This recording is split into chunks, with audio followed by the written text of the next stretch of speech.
Everyone, good new week, everyone. How's it going? No hilarious typos, I apologize. I'm John Arola. This is the Pre-Pour, and everyone, I'm going to need you to buckle up and also appreciate what you've got while you've got it, because this is, at least for the time being, the last Dantastic Monday. I mean, that does mean that we're going to get Francesca back next week, which is awesome too, but Dan has been doing an amazing job, and this is going to be the last one, at least for a little while. So soak it in, everybody. Soak in the Danness. Anyway, we got some great news to talk about today. Some tragic news. Of course, we're going to be talking about the Club Q shooting. But then we've got some truly delicious infighting amongst Republicans.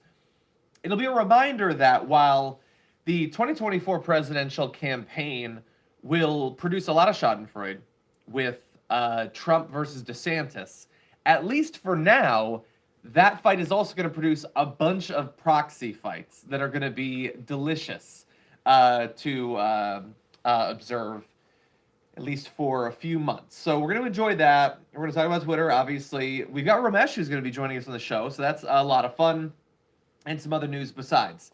The right-wing anti-trans campaign has been successful in some things, for instance, inspiring mass shootings.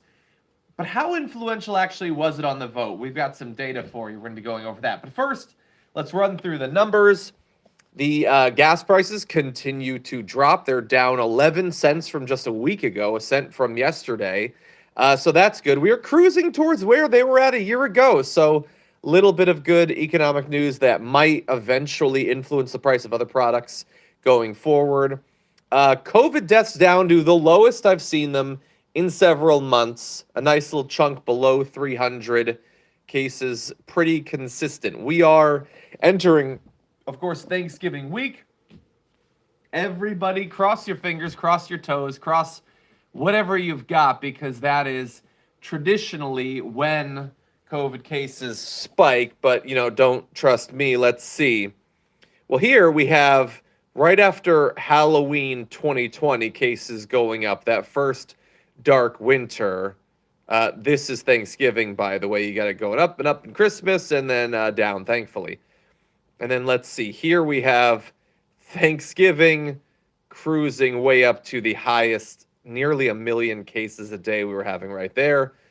And now, a good portion of this year was actually higher in cases than the early part of 2021. So we're going to see.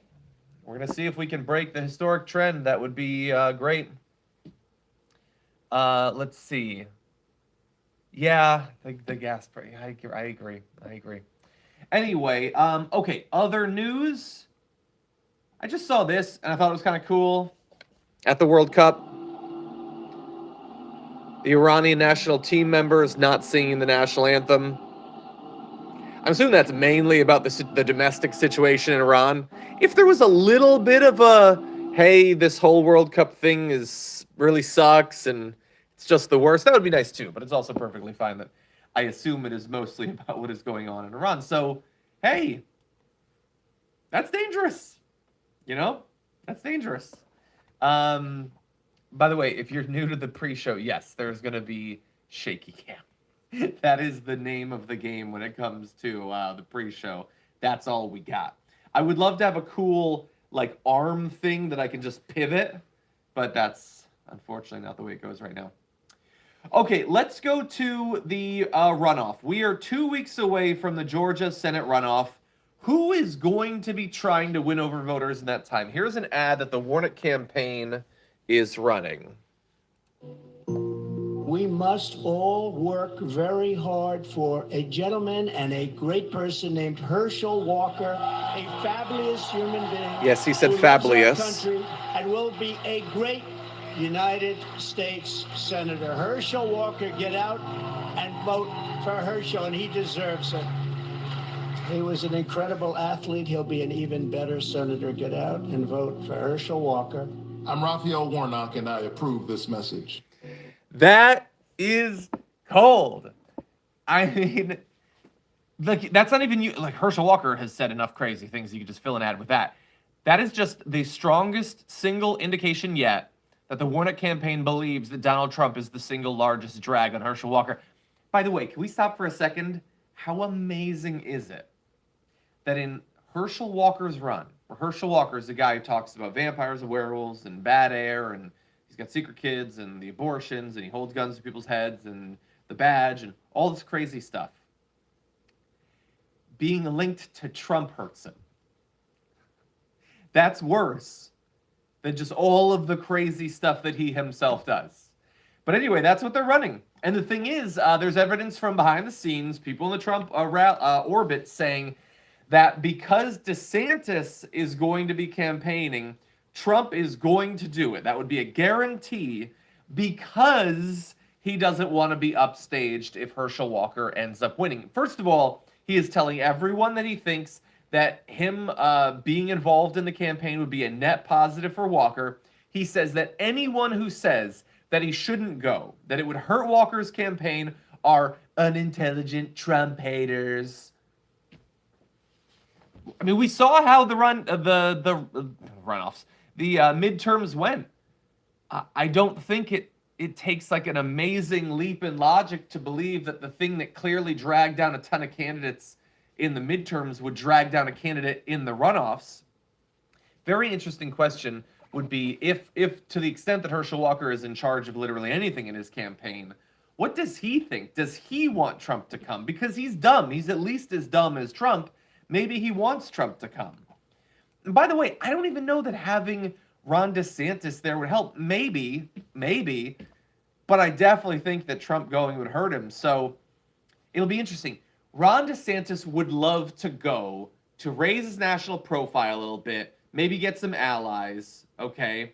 But in doing so, that would summon Trump, who might then sink the candidacy, and then Ron DeSantis, having endorsed him, if he loses, would look bad for Ron DeSantis. So there's some interesting, like, game theory that's going to have to go on here.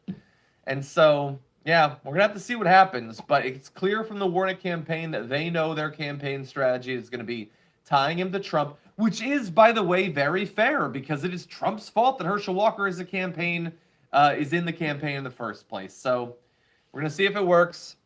Well, Double O has been a member for 24 months. Says, happy Monday, Hydra Papa and Dragon Squad. Hope everyone has a lovely day and joins the fun of Peanut Butter Storytime. Thank you. In opposite order, because one leads to the other. Hope you all had a great weekend, too. Much love. Thank you very much. I appreciate that. A lot of discussion about the shaky cam there. Anyway, you see what's going on right now? I'm not actually sure because I can't hear it. There's something creepy going on with Jessica Burbank on the watch list. I don't exactly know what it is. But anyway, Jessica Burbank is now live with Jared Jackson on the watch list. You can see that at twitch.tv/TYT, youtube.com/watchlist2YT. Oh, also, speaking of Peanut Butter Storytime, the most recent episode of the Peanut Butter Storytime podcast is now available at patreon.com/JohnnyDerola. In it, my friend Quay and my wife join me, and we compared and contrast House of the Dragon with the Rings of Power. How did one succeed where the other might have had some troubles? How do they use the tropes of fantasy? And what do we want to see out of season 2 in each of them? Anyway, it was a lot of fun. That's now available. Okay, with that said, Dan is going to be joining me for Dantastic Mondays. I hope to see you in 1 hour. Hit the like button on the way out if you haven't already. I'll see you soon.